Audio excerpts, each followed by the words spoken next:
In the desolate expanse of the snow-swept valley, where the icy wind howls unforgivingly, a rocky outcrop looms, its imposing silhouette dominating the horizon. Nestled at its base lies an igloo-shaped entrance, its warm glow beckoning like a beacon of salvation for the lost and forsaken in the frigid wilderness. It is here, amidst the vast expanse of isolation, that we encounter the Nomads, intrepid wanderers, seekers of fortune in this frozen, unforgiving world. The glue binding these misfits is their reluctant leader, Eris. Little is known about this enigmatic human, except that he was once the bodyguard for the elites. Now his allegiance to these machines seems to surpass that of his fellow humans. Among them stands Redback, a spider-like decommissioned combat automaton, bristling with weaponry and an unwavering sense of duty. His metallic gaze scans the horizon, ever vigilant against the dangers that lurk in the shadows, ready to unleash his arsenal at a moment's notice to protect his crew. Sasquatch, a discarded labor bot, lumbers alongside with tools and supplies essential to the group's survival and fortune. Within his thick metallic shell resides R6, a nimble scout equipped with jet propulsion, night vision and drop mortars, always ready to confront the unknown. Opposite them stands Reiko, Eris' steadfast companion and the only machine in the group with verbal capacity. His humanoid figure, with a metallic visage, belies a keen mind and unparalleled skills. As the crew's welder and plasma cutter, Reiko is indispensable in maintaining the team's equipment and salvaging valuable resources from the unforgiving landscapes. Moreover, serving as the group's pilot and navigator, he guides their ship across unfamiliar skies with precision and expertise. As they draw nearer to the glowing structure, caution mingles with hope. Could it be a village, a bastion of civilization amidst the frozen wilderness?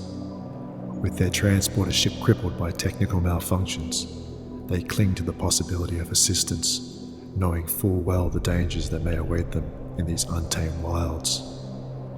With dwindling options, they press onward, prepared to face whatever challenges lie ahead in their quest for survival amidst this icy expanse.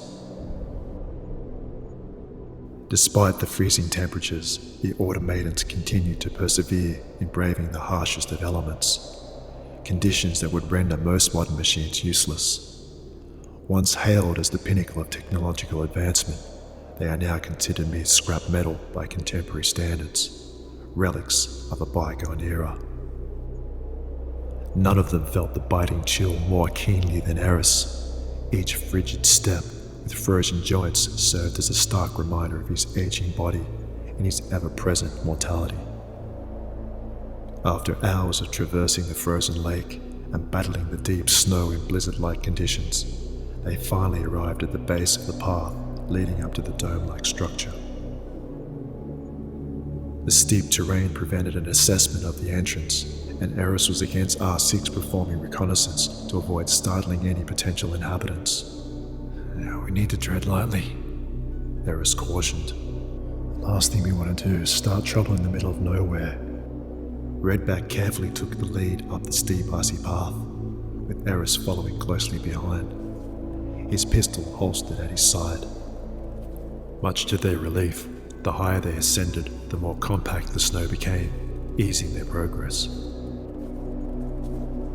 Meanwhile, Reiko, armed with his concealed semi-automatic, and Sasquatch tracked the distance behind, ready to provide cover if needed. As Eris and Redback carefully moved up the path, Eris sensed they were being tracked. He reminded Redback of the agreed rules of engagement: only fire if fired upon. Redback, a purpose-built war machine, needed no such reminders and hugged the path side for cover. As the entrance came into view, they noticed what looked like two large bipedal sentinels guarding the entrance. Eris radioed back to Reiko. "Looks like they've hired mercs for security." Eris raised his hand in a gesture of non-hostility. "Hello there. My friends and I are in need of accommodation for the night." One of the guards boomed in his scratchy metallic voice. Come no further. Eris winced, hoping they'd get off to a better start. Hey, we're not here for trouble. His voice steady despite the tension in the air. The guard continued his interrogation. Are you armed? Eris pointed to his holstered pistol. Just a personal firearm. The guard pressed further. How many are you? Okay, look, we're just 4 simple nomads looking for parts for our stricken craft, Eris replied calmly, his gaze darting to movement on the rocks above. Reiko's eagle eyes also noticed the activity. The underlying tension soon erupted into a skirmish as the guards opened fire. Eris instinctively dove for cover, feeling a surge of adrenaline coursing through him. R6 jettisoned into action, utilizing the thick fog as camouflage, darting toward the 2 guards, while Reiko and Redback unleashed a barrage of return fire from their positions. The group soon found themselves under fire from the rocks above, as a well-positioned sniper pinned them down with heavy caliber rounds. I'm gonna need more than a handgun up here, Sasquatch, or I'm gonna look like a fly screen, Eris shouted urgently, isolated from his crew, as he dodged shrapnel and rounds from various angles. R6 managed to release a mortar between the 2 guards, disabling one and disrupting the other's onboard ballistics. This brief window of opportunity allowed Sasquatch to jettison Eris's machine gun, which landed with a thud in the middle of the path. Nice one. Eris looked back at Sasquatch, unimpressed. As R6 attempted to return to his dock on Sasquatch's back, he was struck mid-air by the sniper, sending him spiraling into the snow. Reiko concentrated fire toward the sniper, providing cover for Eris to snatch his weapon and allowing him to incapacitate the remaining guard. In turn, Reiko maneuvered to flank the sniper's position, forcing him to retreat back into the opening, leaving his weapon behind. Are we clear? Eris's voice cut through the sudden stillness, his eyes scanning for any signs of danger. All clear, but R6 is down, advised Reiko in a grim tone. Eris raced over to a faint glow emanating from the snow and carefully dug out R6 as his rear essence light flickered dimly. We're back. Get eyes on that entrance. Reiko, get down here and see what you can do with R6. Eris's instructions were clear and decisive as he surveyed the scene. He carefully placed R6 into Sasquatch's open compartment and quickly set up a position near the entry, waiting for Reiko's assessment. After a few moments, Reiko placed R6 back into his compartment before announcing, Don't worry, the soup can will live. Nothing your better soldering can't fix. Reiko moved up to join the others, brandishing his newly acquired sniper rifle and eager to obtain what they needed and move as far away from here as possible. With their overwatch incapacitated, the rest of the nomads braced themselves to enter the opening. Redback took point and led the way through, his figure silhouetted against the dimly lit tunnel as Eris tracked closely behind. In a fleeting moment of respite, Eris found himself yearning for easier adventures. Hardly a time for self-pity. Reiko's voice pierced the tension. Get out of my head, Reiko. We've been spending way too much time together.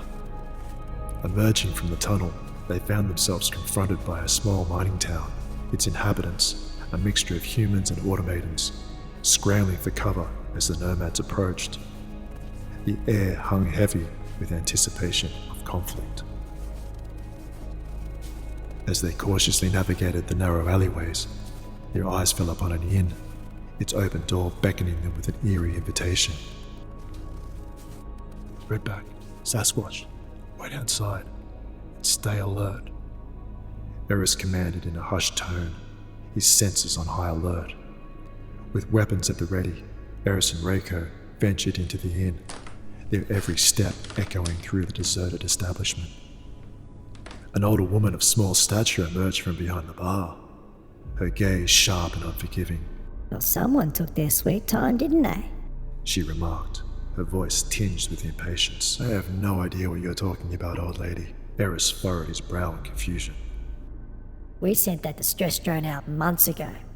Meanwhile, these pirates have destroyed all our defence sentinels, seized control of our mineral mines, and now they're using our town as their base.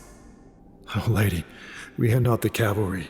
We just need parts for our ship, and we are out of this hole, Eris replied with urgency. The woman stared blankly at the two foreigners, uncertain if they grasped the gravitas of their situation. Look, the way I see it, you're already in the deep end of a mammoth turd. Get rid of these damn pirates and I'll make sure you get your ship fixed. Alright then, I'm gonna go and find myself somewhere to hide. I think it's gonna get pretty hairy, so good luck. Oh, and if you break anything, you pay for it, she said before disappearing behind the bar and out the back door. Some help would be nice, Eris called out, then turned to Reiko. We really need our six online for this fight. He then signaled to Redback and Sasquatch. Alright, you two, you know the deal. This is going to be a tough one. Find a position you can defend. Work together. I think this time we've bitten off more than we can chew. Eris peered through the inn window as several grievers began setting up positions in front of the inn. Reiko finished tinkering with R6. Well, the soup can is alive, but it's only temporary till I can do a full service. Alright, this is it. Take the back, set up a position. Put that sniper rifle to work, Eris urged, and Reiko carried R6 under his arm out the back door. Reiko. Good luck. We've got your back. It'll take more than a gang of grievers to bring us down. Reiko gestured with his hand and left. Soon after, a dark figure cut his way through the snow toward the inn front door. Eris leered from behind the lace curtains and noticed the man's mechanical limbs.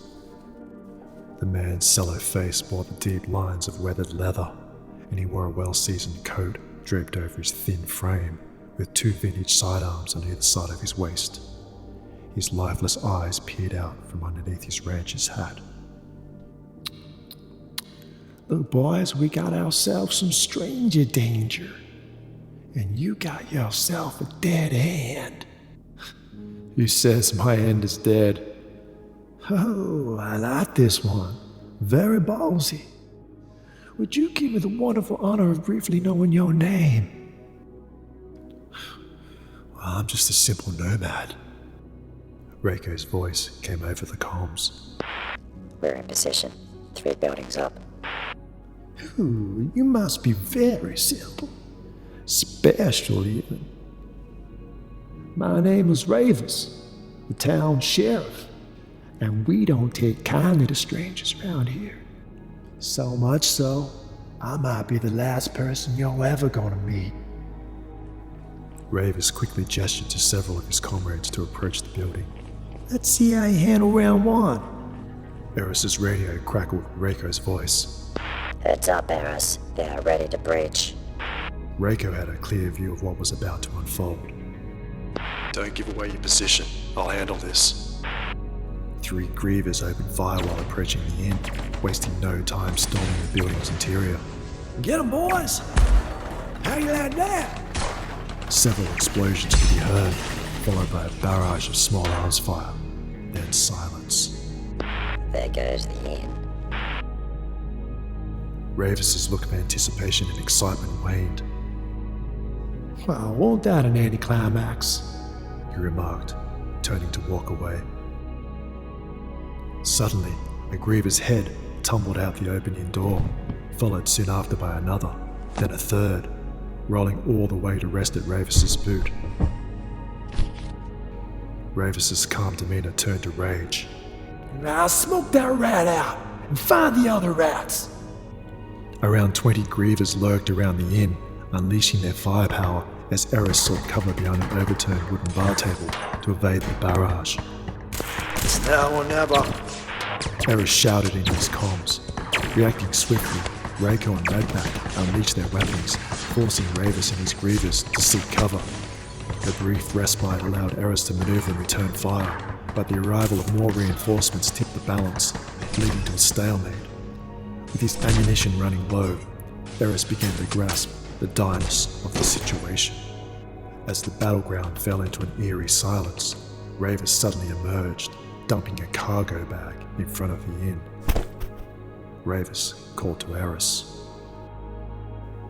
I've gone and found myself something I call a situation maker. He looked down at the moving bag. Come on, out you get. A young, augmented girl freed herself from the bag and stood shivering in front of the inn. Ravis prodded his pistol into the back of the young girl's head. It's like this, simple nomad. You come out of your little rat hole, or the sniveling kid gets one in the head. The upside is the rest of your team can leave unhindered. You got 6 seconds. Eris's eyes widened. Reiko pleaded. 4, I can take the shot. 2, No, 1. kill her in the crossfire. Eris appeared at the inn door. That's enough. Don't trust this bandit, Eris. Well, if it isn't my second surprise of the day, the simple one has a conscience. Oh, now why didn't I start with this idea in the first place? Eris approached Ravis cautiously as Reiko scanned the scene for an alternate strategy. You're breaking our code, Eris. We all leave together, or not at all. Implored Reiko. Ravis waved his gun. Down on your knees, simple man. Eris motioned for the girl to come towards him and calmly guided her behind him. That's it, you're safe now. Suddenly, Reiko noticed some of the building windows and doors began to open. He radioed to Eris. Keep him talking, Eris. We've got some movement in the windows. Well, you got me good, Ravis. You outsmarted us. I did, didn't I? It's been a rewarding day. Exclaimed Ravis as he pointed his pistol at Eris's chest and proceeded to squeeze the trigger. Eris braced himself as a shot rang out. After a few moments of tense anticipation, Eris cautiously opened one of his tightly closed eyes, only to find himself unscathed. His gaze fell upon Ravis's augmented hand and pistol lying in the snow nearby. Stinking peasant shot my arm. Another shot pierced the air, shattering a further portion of Ravis's arm, causing him to stagger backward. They did it again. Through the commotion, Ravis snatched up his shattered limb in the snow. I'll be coming for you, simple man. To the ship. The townsfolk are fighting back. With renewed determination, Reiko and Redback intensified their fire, providing cover for Eris as he swiftly scooped up the girl and sought refuge back in the inn. The sound of gunfire escalated as the townfolk rallied, compelling Ravis to order a hasty retreat. Buoyed by their newfound courage, the townspeople poured out of their homes and buildings, giving chase to the retreating gang as they scattered up the street. Moments later, the grievous ship appeared on the horizon, ascending amidst the backdrop of small arms fire before disappearing into the foggy distance.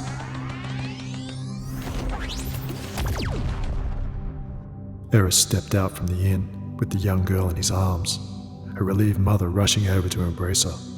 Reiko and Redback cautiously followed suit, emerging from their positions and joining the innkeeper and townsfolk who had gathered around Eris, their weapons at the ready. Didn't think I'd let you steal all the heroics, did ya? Said the innkeeper, slinging a rifle over her shoulder. Thank you, Eris, overwhelmed with gratitude for the support of the townsfolk. No, we thank you. You did a good job today. Our little town will be forever grateful. Oh, and I got that part you needed too. One of the townsfolk announced that they had unjammed the comms and got word to their sister city Stella. The town's defense sentinels will arrive by morning. Eris turned to assess the damage to the inn, with its broken windows and bullet-ridden facade. What about your shop? Nah, getting rid of those grievers was worth it. Got insurance anyway. Now we've got our transporters back, the least we can do is give you a lift to your ship. I'll even send our tech out there to fix it for you.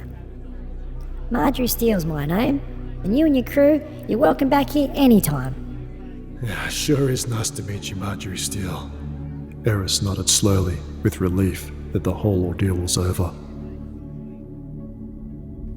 The Nomads, relieved to be back in the comfort of their own ship, finally able to thaw out from the icy temperatures and lick their wounds, began to reflect on what the future may hold and the search for the next, hopefully less complicated, adventure.